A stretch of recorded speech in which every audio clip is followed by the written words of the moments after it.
Hello, everyone, and welcome to this virtual conversation between Sarah Canright and Melanie Herzog, hosted by the Madison Museum of Contemporary Art.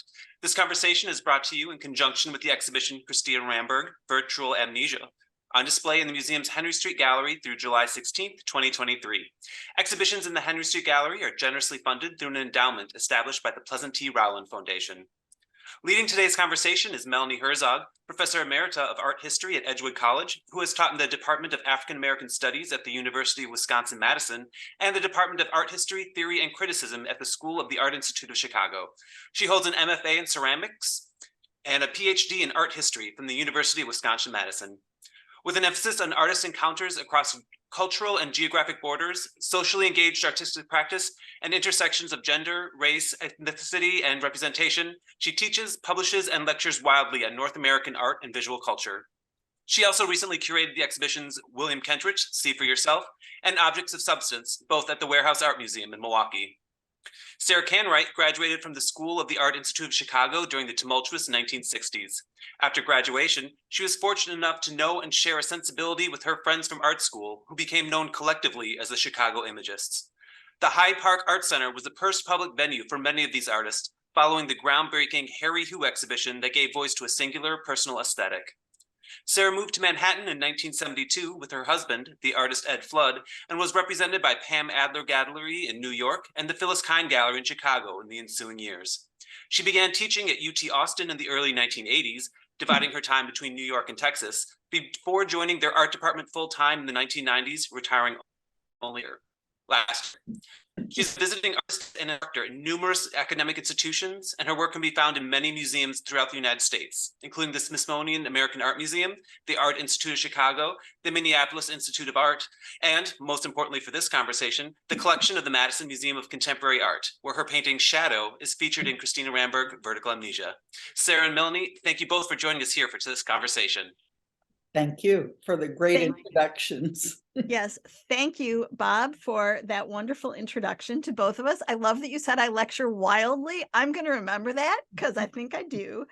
And thank you to the Madison Museum of Contemporary Art and Bob for inviting me to participate in this conversation with Sarah Canright. I am honored and pretty excited about this. And Sarah, thank you for taking the time to speak with me today about Christina Ramberg and Chicago and your own life and your own work as an artist. I look forward to hearing more about you and your own work. But first, you and Christina Ramberg studied at the School of the Art Institute in Chicago during the 60s, as Bob said, and I know you earned your Bachelor of Fine Arts degree in painting there in the mid-60s. So what was that like? What was it like, and what was it like to be a woman art student at the School of the Art Institute during those years? You know, well, it was great. I mean, it was just, for me, I came from, I was born in Chicago, but raised in Florida. And when I hit the Art Institute of Chicago, it was like worlds opening. I couldn't believe it because I think that I'm the kind of person who probably wouldn't even get into art school these days because I didn't know what 2D and 3D were. But it was a revelation, and I loved it. And of course, I was tortured because why wouldn't a young person be tortured with a whole new experience? Christina was, I think, 3 years behind me, 3 or maybe 4. And I did not know her as a student. I got to know Christina through when she began showing with the false image through the Hyde Park Art Center. And then, of course, the whole Chicago scene, like the people who are called the Imagists, we were all friends and we were all mutually supportive, and we were all had shared not so much ideas as a sensibility and a sense of permission and a love of outsider art. I think each and every one of us loved outsider art. And these things were quite unique and separate from New York. And we would get at the Art Institute a periodic jolt of what the rest of the art world was doing when every other year there was an American show that the curator James Spire put on, and they would just be huge shocks. I remember students with tears running down their faces. They couldn't believe Jasper Johns was getting credit for painting the flag. And, it was such an interesting time because there was a variety of inputs. It was like just 5 years before I was a student, everything would have been abstract expressionist. And it would have been almost a universal understanding that this was the important way to think about making art. But when I came in, there was pop art, there was minimalism. We were introduced to minimalism, all of it, and it was a terrific shock and jolt. And I think that in reflecting on it myself, I think it really pushed one to pay attention to simply their inner voice. And I do believe that for all the similarities there are amongst all of us who went through Chicago, it was this attention to our inner voice and attention to junk and this and that. I mean, there was really a shared sensibility about all of that.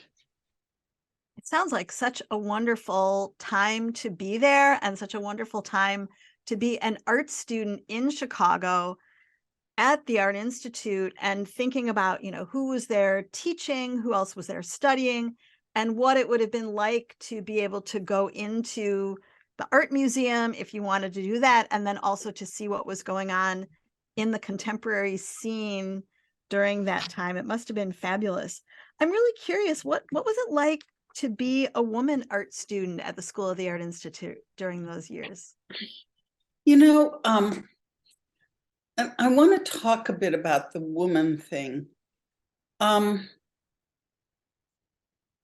We were, because there was no national celebration of any of us, and because we were young and unformed, and most of us that were married to supportive husbands or had supportive boyfriends,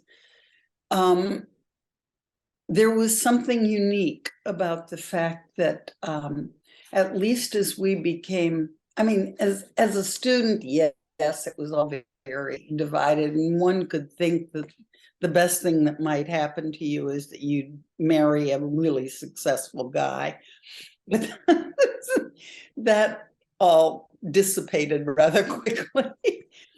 And then, but there was we really were supported. I know I've said this to Bob, or I think I did, that it was a shock when I moved to New York. It was an absolute shock to be sort of taken less seriously, cut out of the dialogue, and certainly not as important as anything going on. And whereas as young Imagists, all of us, I think, like, Christina was taken every bit as seriously as Roger Brown or Phil Hansen. And, and I felt like I had my own position in all of that in my group. And certainly one of the foundational people was Sue Ellen Rocca, and from the Harry Who. And no one ever thought of her as being lesser, or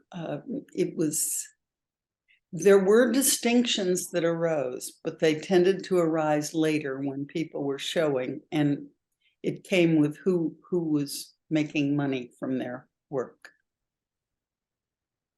Yeah, that makes sense. But it sounds like in that moment when you were all starting out together, there was something that, maybe it was the shared experience and what you were all engaged in together that made it this really unique unique space for you. Can you talk some more about what was unique about the Chicago art scene? Was this sense of kind of a gender equity unique to the group of you that became known as the Imagists, or was it more general? I know you've talked about Chicago being different from places like New York, and I'm wondering if you can say some more about that. Well, I can say that, yeah, I think there was with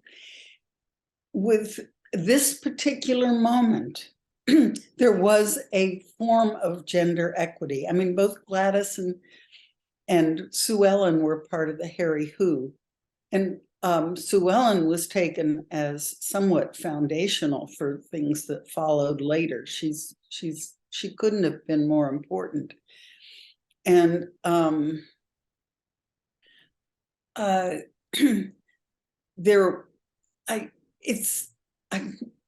sort of at a loss for what to say here, but we were not ardent feminists. For myself, when my former husband, Ed Flood, and I went to travel Europe he was working for Red Grooms, and Red was in the Biennale and so on and so forth.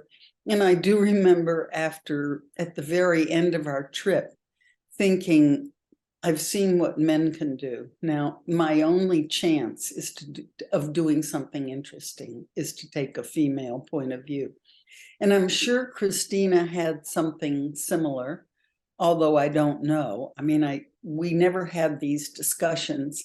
And I just want to say one other thing, because we were somewhat formed as artists, and all of us were showing. And when Phyllis Kind contacted me, because I had the biggest space at the time, and asked if I would host Marcia Tucker giving a talk to the women artists in Chicago.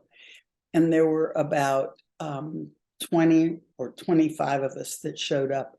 And I remember speaking with Christina afterwards. It's like Marcia was a revelation.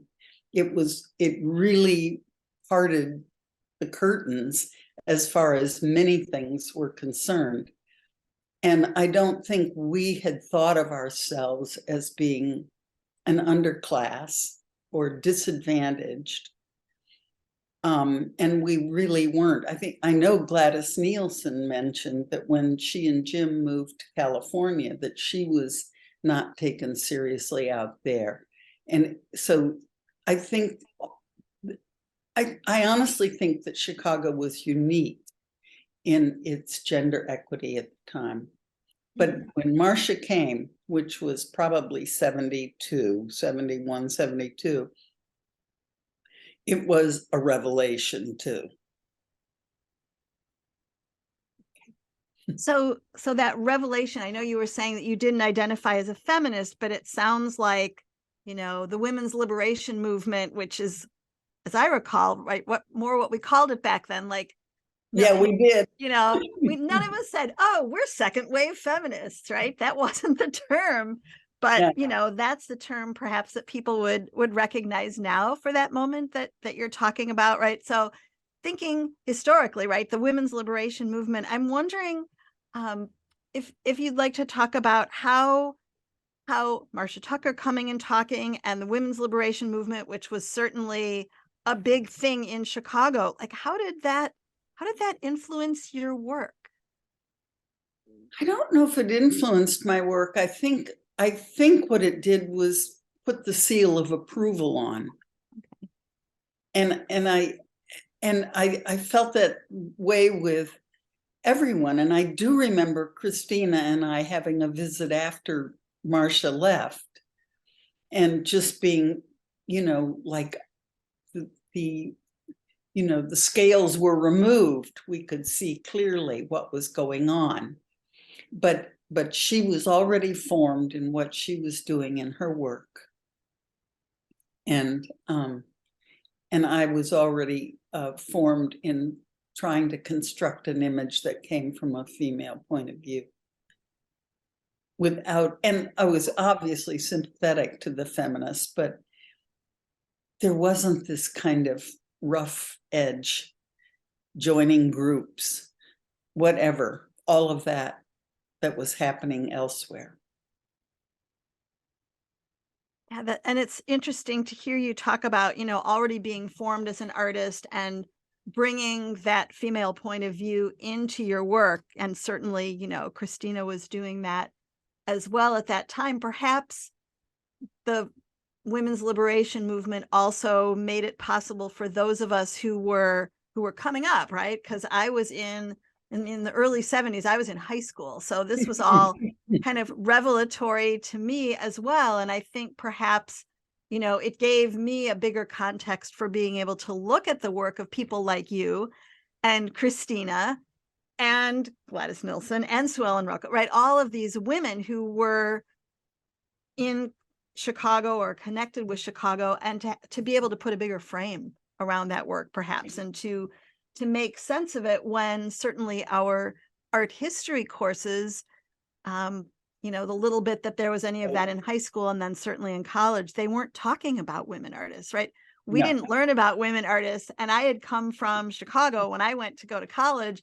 And I was like, wait, there are women artists. I know who they are, right? I've seen their work in Chicago. So I hope before we get on to talking more about your work specifically and Christina's work, I just want to ask about Chicago again more generally, right? Because it was quite a place in the 60s. There was, of course, the Democratic Convention. Yes, there was. In 68. Yes, there was. And, the Democrats are going back there again. There were all sorts of social justice movements in the city, right? There was a women's liberation movement, of course, the anti-Vietnam War movement. There was the Black Panthers. There was so much going on in Chicago. Chicago 7. I still remember laying in bed and hearing on the radio that Fred Hampton had been killed. I still remember it, clear as, it's just, yeah, these moments, right? These defining moments. Right. And I also remember walking into the Loop one day, coming home from school, and there was a huge rally with Jesse Jackson speaking. And, it was around us. It was very much a part of it. And we were really conscious of all of it. Yeah, all of us were really conscious of all of it. Did that have an impact on your work directly, or was it more kind of what was in the air? I think it was more what it was in that it was in the air. I wish I could say it had a direct impact. I do think being part of great social turmoil is a very exciting time to be alive, and you are permitted to think fresh thoughts, and in a way that might not be as permissible in a more whatever. And we weren't theoretical. I mean, we didn't have a theory. We didn't have a guiding principle. So and every single one of us was paying a lot of attention to the civil rights movement, and I was certainly paying attention to the feminist movement, and I think the rest of the women were, I'm sure, differently. Sue Ellen already had 2 children by, very shortly. She had them really young. She married, I think, when she was 19. So she was, So she would have been raising feminist kids by that point, it sounds like. Because, it's about that next generation, too. Well, and it was very interesting. My first visiting artist job was back at the Art Institute in the early 80s, and it was loaded. All of a sudden, graduate school was no longer all the Vietnam resistors, but it was all women who had left their husbands. There was a whole group of them that were sort of dominating the graduate program. Wow. So what was that like? Can you tell me more about that? That was thrilling. I mean, but it was just like, what? Everyone's walking away from their marriage. I mean, I ended up doing it too, but it's like, And I think a lot of them had been, had led more suburban lives and were coming back. And some, I don't feel like throwing out names because I'll forget some and remember some, and then many of them moved on to New York and in different ways and have continued to function in different ways. So I'm curious then, thinking about your teaching and working with those students and then working with students later. And I know you taught so many places. How was there a way in which what you learned as a student in Chicago and then that experience of teaching these women, graduate students, so is there a way in which those experiences in Chicago had an impact on your approach to teaching throughout your teaching career? probably, I would say probably. This is after I had been in New York for quite a few years. Yvonne Jaquette asked, who died recently and was a fabulous woman and one of my early supporters in the city. But she invited Janet Fish and myself to give a critique to her class at either Parsons or it wasn't SVF, must have been Parsons or one of them. And Janet Fish was so incredibly capable of taking apart a painting. And I remember being just stunned. And when we walked back downtown, I mentioned that I really felt the failings of my education because she really knew how to look at and take apart a painting analytically and with great articulation.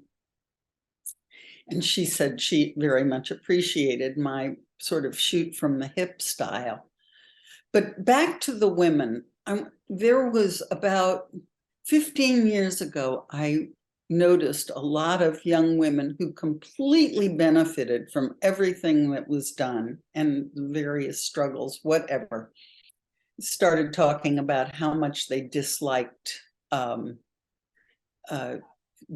they didn't want to be considered feminists. They hated feminism, this and that. And I don't know what they were thinking, but I was stunned. And I heard it a lot for a few years.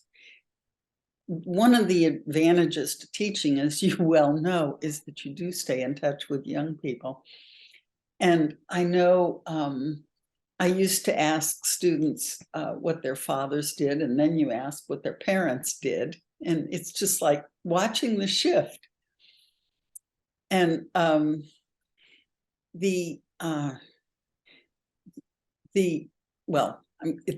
the end of that.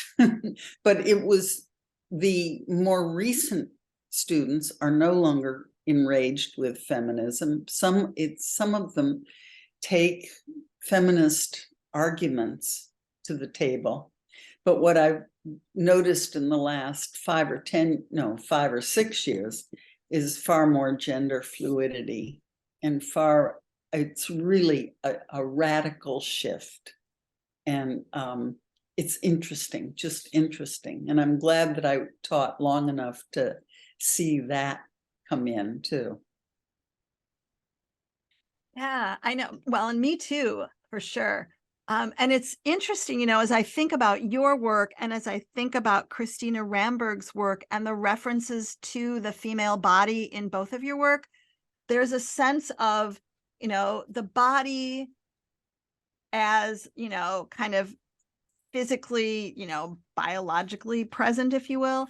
And then there's also kind of the social construction of the body and the performative nature of the body that I think is something that a lot of the students who I've worked with more recently in this time of much more gender fluidity and making choices about how one is going to inhabit one's body and kind of present one's body and one's gender and perform one's body and one's gender, it kind of makes me look at your work and at Christina's work in a new way, because I'm thinking so much about that aspect of gender as not something that's simply a given, but that is something that one kind of takes on and can change over time, or can change in relatively short amounts of time, and can perform in a certain way that I think is so interesting. So thinking about, this idea of gender, as we've thought about gender differently from the time when, you were in school, and then when you began teaching, and all the way up till now, I'm wondering how that plays into how you think about your own work and how it's evolved over the years as an artist. My work is a whole different story. Christina started with, and almost all of the Chicagoans started with very young. They caught something that was unbelievable and unique, and they stayed with it. And for me, it was a jumping off point. And by the time I left Chicago, I was already working really non-objectively, and did for many years after that, and then took up images again. And I still feel like an imagist at heart, but it's my own work, and my career has paid as a result, but went through a lot of changes, period. So where I began, it was like an anchor for me. For Christina, it was real. She found what she was really early. I did too, but not visually in the same way that she did. Although I would argue that even in your non-objective work, that there's certainly suggestions of the body there. Yeah, no, it's true. I don't think it went away. It maybe just kind of hid out a little bit in some of those shapes and patterns. Yeah. Oh, no, absolutely. Absolutely. No, absolutely. So, but anyway, Christina's work began it was almost like some degree of certainty that was just shocking to me. And Roger too. Phil Hansen kept changing, and as part of the that group, and then Eleanor Doobie only showed with them that one time, and basically I don't even know where she is. I spoke with Phil a few years ago, and he had tried to contact her, but I think she moved out of Chicago and she disappeared. So of the four that were part of that group.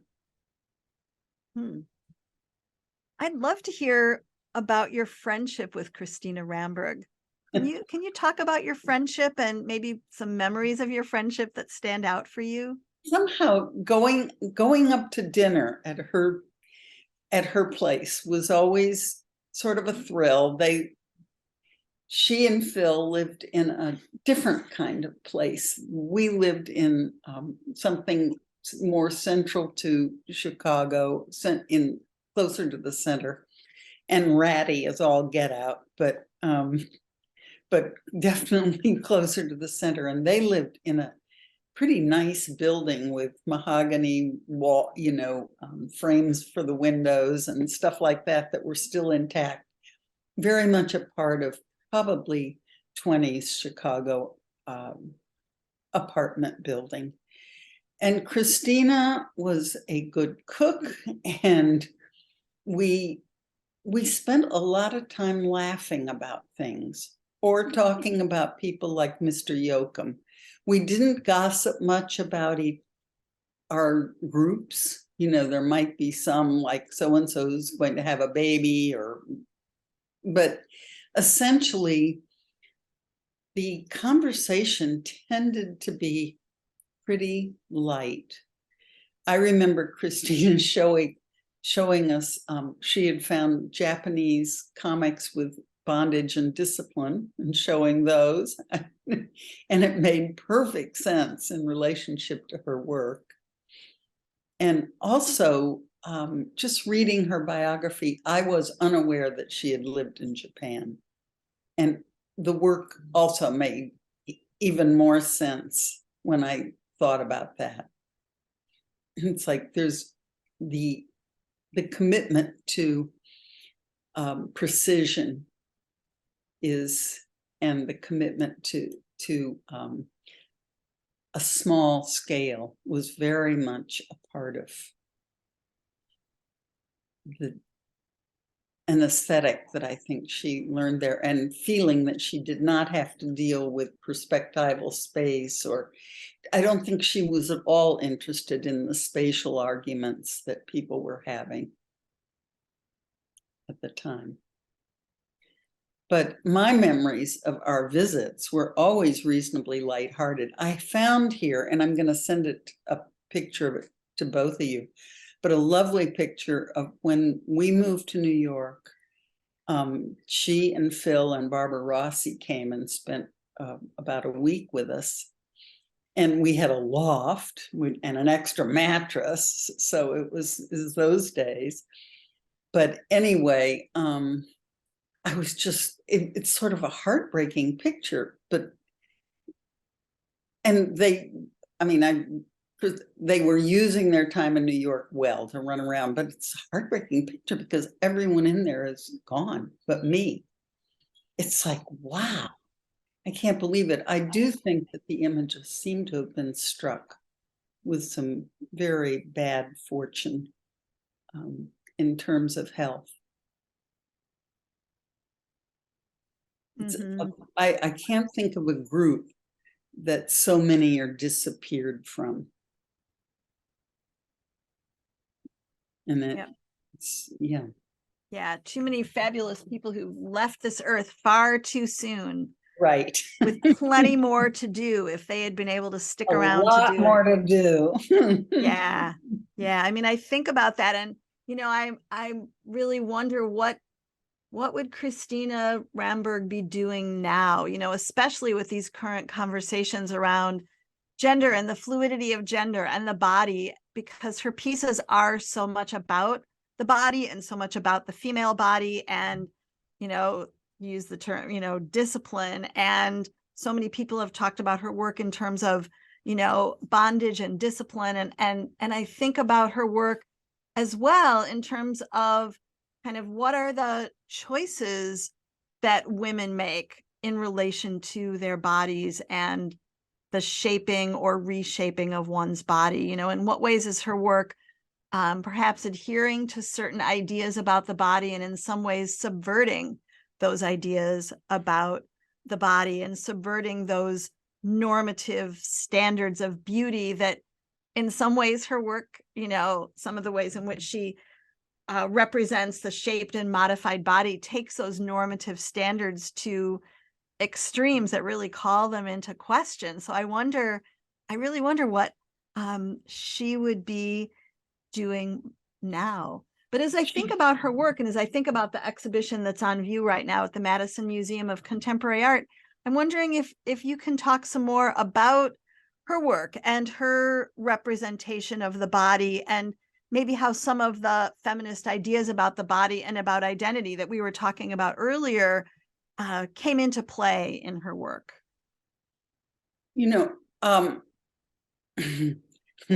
Here's hoping, Christina, forgive me if I say something you would appreciate. But I think of her work as being almost a vision. It's like it stays with you. You see one and it stays. And it stays forever. And I'd like, as a little aside, to say that she's had an enormous influence on a lot of young women artists. And people are often, and even teaching, even here, I've had students that were very good that were really surprised to know that I knew Christina Ramberg, because she's one of the ones they're conscious of. And I think it's, of course, obvious why. Because it's not just the body, but it's about a refinement. I mean, yeah, it's all the images of the body, and I have no idea how she really thought about. She was a tall, very attractive, but almost gawky, really tall. She was taller, way taller than the average woman was. And she had a very comfortable way with wearing clothes. And but they were never restrictive. I mean, I can't imagine any of that. She always spoke about how it related to watching her mother dress and seeing a form that was pudgy come into the kind of shape that men would want. And the imagery that she uses almost feels 40s in some ways, 40s and 50s. And that would have been the absolute height of corseting and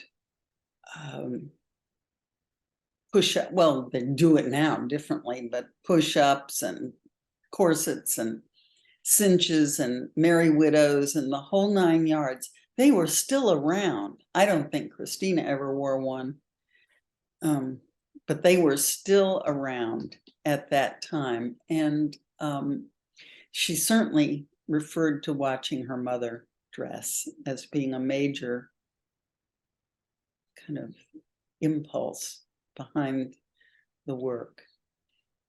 And she was very conscious that it was to appeal to men. And so many of those garments look so uncomfortable. They look awful, and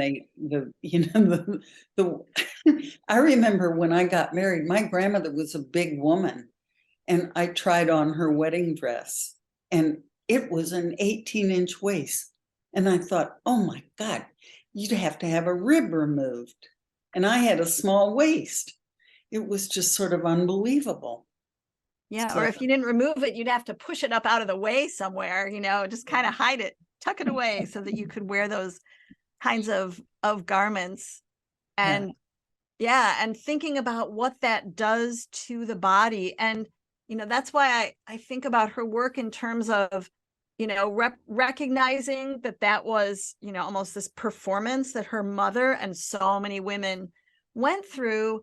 And there's a way in which she perhaps questions it with the work, but I don't think she disparages it. Or, I'm thinking about someone like Willem de Kooning in his Woman series, where, we see these women with these altered bodies, and some of the ways he represented those women are derived directly from, the kinds of advertisements for those undergarments that certainly Christina Ramberg also looked at. And we see in her sketches that she made drawings based on those advertisements. But, someone like de Kooning rendered those women kind of monstrous looking. And I never have the sense in looking at her work that that's not where she went, right? It wasn't about, putting down the women or rendering them somehow monstrous for this body modification at all. Nor was it a celebration of, oh, let's all have a rib or two removed in order to please men, right? It's something more nuanced, I think, in the way you're that absolutely right. It is more nuanced. And I honestly don't know how much of this Christina at the time would have been able to articulate to herself. I really don't. We didn't have discussions about these things.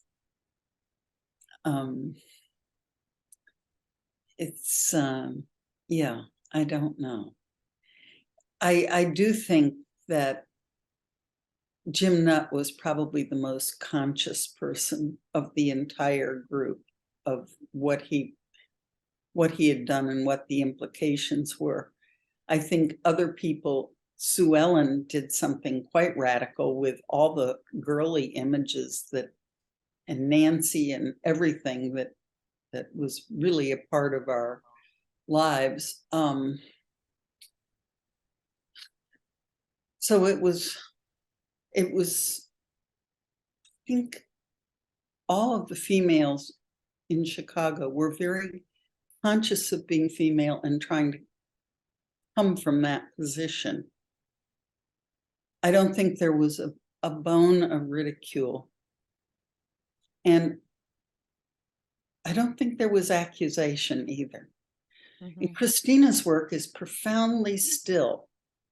It's like it's silent. It becomes a meditation almost on this sort of thing. And I honestly don't know how well she would have, how comfortable she would have been as a young person describing what she was doing. I think that there was a great permission in being a little less conscious than certainly grad students are required to be now. So yeah, and without the, now we have decades, right? I mean, it's a half a century since then, right? So the grad students and the undergrads now there's kind of a history, there's a legacy, a lineage that they can look to, that, of artists exploring these ideas and these questions and these ways of thinking about the representation of the body in art and in popular culture and in advertising and in sort of how one is in the world in one's own body.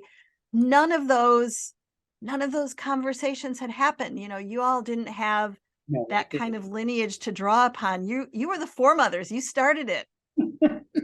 And I remember like Whitney Halstead, who was the art history teacher that was a huge influence on all of us, coming by once, and he said, "Oh, you're going to push for Georgia O'Keeffe, aren't you?" And it was like, that was the only woman. I remember going through the Art Institute when I was a freshman and seeing my first O'Keeffe painting and saying, "Hey, this is done by a woman." And the guy that was with me said, "She married well." That was the response. I've never forgotten it. I was a freshman. She married well. Yeah. And even in Chicago, that was what was said, where, at least in Chicago, I know, completely different way of imaging the body, but like there were Mary Cassatt paintings at the Art Institute. Thank you, Bertha Palmer. Right. So. Oh, she wasn't as good as, I do remember that as being part of the instruction. She was a lesser figure, but right. And these women weren't in our art history books, and no. So yeah, and it's like the Why Are There No Great Artists book. Barbara Novak, was it? Yeah. Anyway, that was another shock to the system, but that was later. And in some ways it sounds like that started for you with Marcia Tucker coming and speaking in your space. It did.